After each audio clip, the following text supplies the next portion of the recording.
இன்றைக்கி நான் கேரட் அல்வா தான் செய்ய போகிறேன். அதுக்கு தேவையான இன்க்ரீடியன்ட்ஸ் சர்க்கரை 1 கப்பு, கேரட்டு, பால், கொஞ்சம் சால்ட்டு, ஏலக்காய் தூள், நெய். இப்போ ஃபஸ்ட்டு நம்ம கேரட்டை கட் பண்ணி தோல் சீவி திருவி வச்சுக்கலாம். நான் ஃபஸ்ட்டு தோல்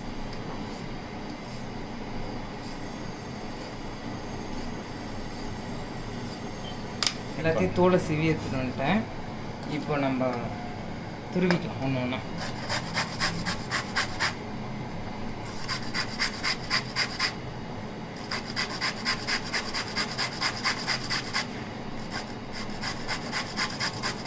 கேரட் எல்லாத்தையும் துருவி வச்சாச்சு. கேஸ் பற்ற வச்சுக்கிறேன்.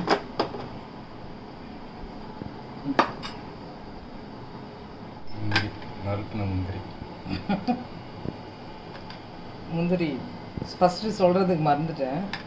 முந்திரி உடச்சி வச்சுக்கலாம். பாத்திரம் காஞ்சிடுச்சு, நெய் போட்டுக்கலாம்.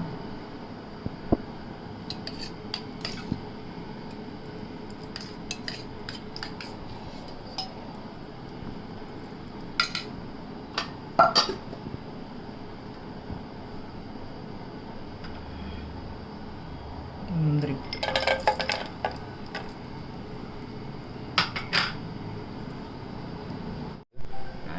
திராட்சை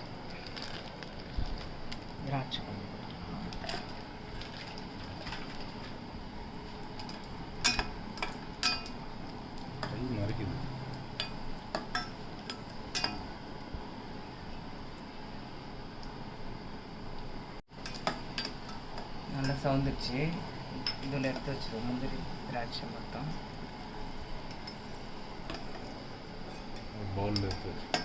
ஒரு பவுலில் எடுத்து வச்சாச்சு. நம்ம இப்போ இந்த கேரட்டை அதில் போட்டுக்கலாம்.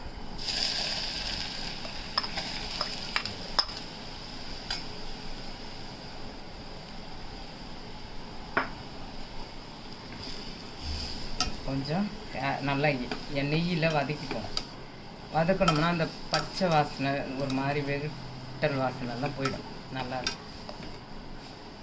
வதக்கும்.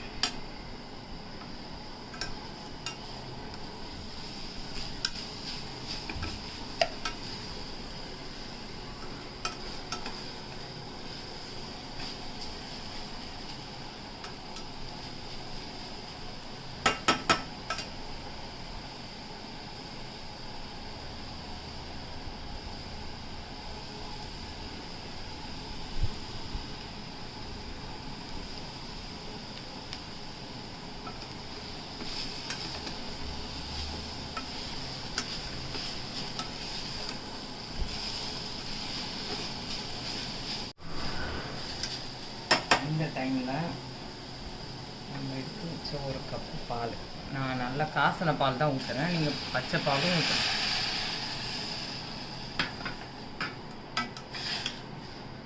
நல்ல கேரட் மூங்குற அளவுக்கு பால் ஊற்றணும்.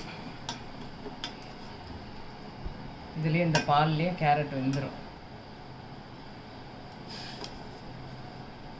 ஓகே,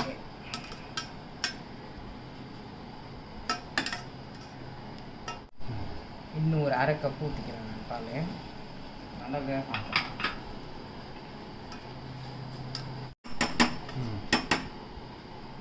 அப்படியே நம்ம ஒரு சிட்டிகை சால்ட்டு, நான் அது ஆஃப் பண்ணுன்னு சொல்கிறேன். அப்படியே கொதிக்கிட்டேன். நல்லா வெடு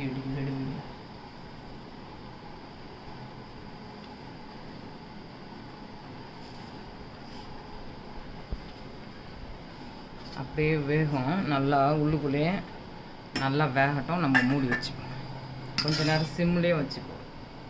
கொஞ்சம் சிம்மில் வச்சு ஒரு 5-10 நிமிஷம் வேகட்டும். நல்லா அடியெல்லாம் பிடிக்காது, வெந்துட்டு வேகட்டும். இன்னும் இந்த பால் நல்லா சுண்டி இந்த வெந்து வர வரலாம் வேகணும். முடியும்.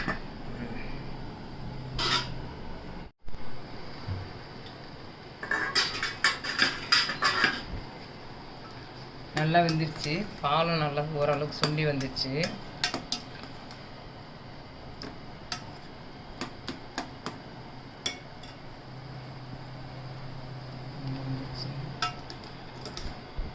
இப்போ தீ அதிகமாக வச்சு இந்த 1 கப் சர்க்கரை போட்டு, இந்த கேரட்டுக்கு 1 கப் சர்க்கரை கரெக்டாக இருக்கும். அதிகமாக கொஞ்சம் நெட்டிக்கிறேன்.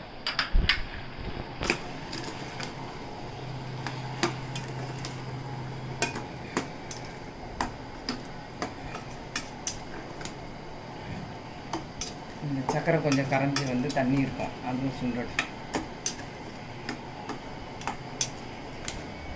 சர்க்கரை மெல்ட் ஆகி இன்னும் கொஞ்சம் சுண்டட்டும்.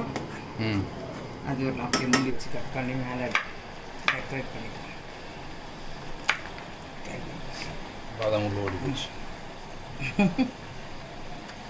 ஓகே,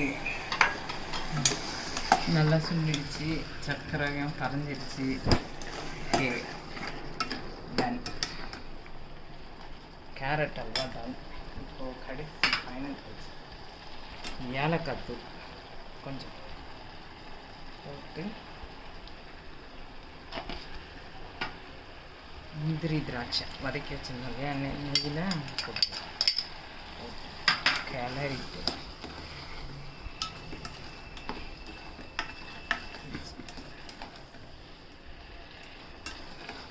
நல்லா சுவையான கேரட் அல்வா ரெடி. ஆஃப் பண்ணிவிடுவோம். இது போடலையா? அது டெக்கரேட் பண்ண போகிறோம்.